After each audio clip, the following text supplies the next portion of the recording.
नमोस्तु आचार्य भगवान। मेरा प्रश्न ये है कि सोने और चांदी के पात्रों में पूजन का क्या फल है और स्टील और तांबे के पात्रों में पूजन किया जाता है उसका क्या फल है? नमोस्तु भगवान। देखिए, शास्त्रों में ये कहा गया है कि जिसकी जितनी सामर्थ्य हो उस सामर्थ्य के अनुसार वह पूजन आराधन करे। शास्त्रों में ये नहीं कहा गया कि आप सोने चांदी के ही थालों में पूजन करें या अन्य में पूजन न करें। शास्त्रों में तो यहाँ तक कहा गया है कि अगर कोई एक दोना, जिसको कहते हैं ना दोना, है ना, यानी पत्ते में जल लेकर के भी भगवान का अभिषेक कर देते हैं तो भी आपको अभिषेक का फल प्राप्त होता है। आप सबको पता है, सोने चांदी के पात्रों से अभिषेक करने वालों का जल बाहुबली के चरणों को नहीं छू पाया, और एक माँ के नरेली में जो जल पहुंचा उसने भाव से भगवान के मस्तक पर डाल दिया तो चरणों को स्पर्श करके चला गया। पूजन आराधन में मात्र इन सोने चांदी या स्टील के पात्रों की महत्ता नहीं है, अपने भावों की महत्ता है।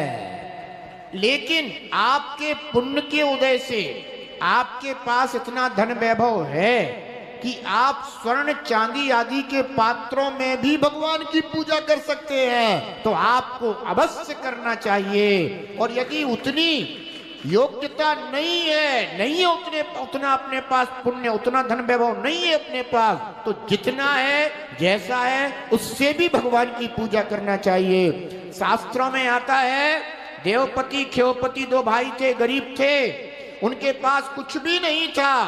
सेठ जी से कहते हैं, सेठ जी अपने संग को लेकर के सम्मेद जी की वंदना करने के लिए जा रहे थे। उन्होंने कहा, सेठ जी हमारे पास कुछ है नहीं कि हम आपको सम्मेद की वंदना के लिए भेंट दे सकें, बस में हम आपकी सेवा करेंगे, सबकी सेवा करेंगे। बैलों के लिए हम घास चारे आदि की व्यवस्था करेंगे, लकड़ी की व्यवस्था करेंगे इत्यादि, लेकिन हमें सम्मेद जी लेकर चलिए। वे दोनों भाई सेठ जी के, है ना, इस प्रकार से सेठ जी से कहने पर सेठ जी ने भी उन पर दया दिखाई और वो उनको साथ लेकर के गए। परंतु वे जानते थे कि भगवान के दर्शन करते समय खाली हाथ नहीं जाना चाहिए, इसलिए उन्होंने अपनी पोटली में कुछ ज्वार के दाने रख लिए। क्या रख लिए? ज्वार के दाने रख लिए। सम्मेद जी जैसे ही पहुंचे तो उन दोनों भाइयों ने सोचा, ज्वार के दाने रख लिए। क्या रख लिए? ज्वार के दाने रख लिए। सम्मेद जी जैसे ही पहुंचे तो उन दोनों भाइयों ने सोचा कि ये तो ठहरे सेठ लोग, ये तो रत्न चढ़ाएंगे, उत्तमोत्तम रत्न चढ़ाएंगे, और इनके साथ में वंदना करने पर अगर हम ये ज्वार के दाने चढ़ाएंगे तो सभी लोग हमारा बड़ा उपहास करेंगे। इसलिए उनने सोचा अपन पहले ही वंदना करने चलते हैं। वो पहले ही वंदना करने निकल गए और भाव पूर्वक बड़े भाव लेकर के गए थे दोनों भाई। और जैसे ही उन्होंने भाव पूर्वक वे ज्वार के दाने समर्पित किए प्रभु के चरणों में वंदना करते हुए, तो उनके वे ज्वार के दाने ही उत्तमोत्तम रत्न बनते चले गए।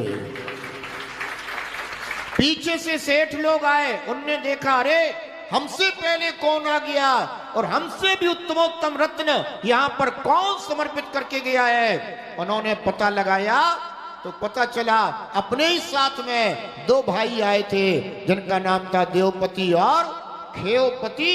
ये दोनों भाई आए थे। इन दोनों भाइयों ने अपन से झूठ बोला, इनके पास तो इतने उत्तमोत्तम रत्न थे, फिर भी ये भेंट ना देना पड़े इसलिए इन लोगों ने इस तरह से झूठ बोला है।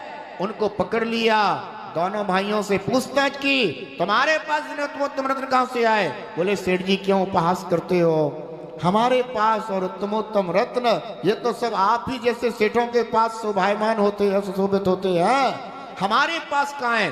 तो बोले, तुम तो यही चढ़ाते चले जा रहे हो, उन्होंने कहा सेठ जी हमारे पास कुछ नहीं है। उनने अपने थैली में हाथ डाला, ज्वार के दाने निकाले और सेठों के सामने ही जब उन्होंने भाव पूर्वक प्रभु का स्तुति गान गुणगान पूजा करते हुए वे ज्वार के दाने चढ़ाए तो उत्तमोत्तम रत्न बन गए। और जब वे देवपति खेवपति लौट करके आए तो ललितपुर के देवगढ़, जिसको आज आप लोग कहते हो वंदना करने के लिए जाते होगे, वहां के राजा ने उन भाइयों का सम्मान किया और उनके लिए वो स्थान दिया और उनके लिए धन आदि भी देकर के उनका सम्मान किया। तो उन्होंने उस धन का उपयोग भगवान के मंदिर बनाने के लिए किया।